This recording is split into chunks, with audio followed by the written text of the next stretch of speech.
Les Américains viennent d'intercepter un pétrolier russe. Ils n'ont pas seulement intercepté le pétrolier russe, ils l'ont aussi saisi après l'avoir chassé pendant des heures dans les océans. Mais les Américains là, c'est clair, ils veulent un colo-colo avec la Russie. C'est aussi simple que ça. Provocation sur provocation. La Russie, eux, tout ce qu'ils arrivent à faire, c'est on dénonce, on dénonce, on dénonce.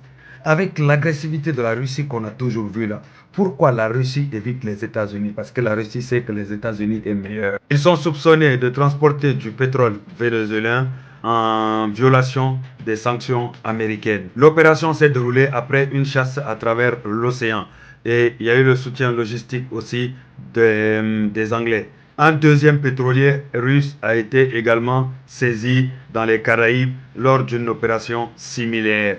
C'est-à-dire, comme je l'ai dit, ça fait deux fois. C'est-à-dire les États-Unis, ils cherchent un colo-colo avec la Russie. La Russie n'a qu'à répondre à leur colo-colo. On va voir quelque chose. Comme ça, on va regarder qui est le plus fort. Ou bien, en tout cas, les forces spéciales américaines, c'est opération sur opération.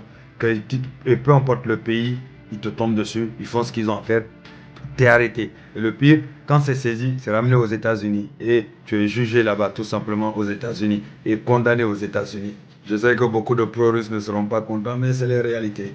Le plus fort, c'est la loi de la jungle, c'est la loi du plus fort actuellement. Et pour ceux qui se demandent, sachez que personne ne peut rien créer. Personne actuellement. On ne peut que dénoncer.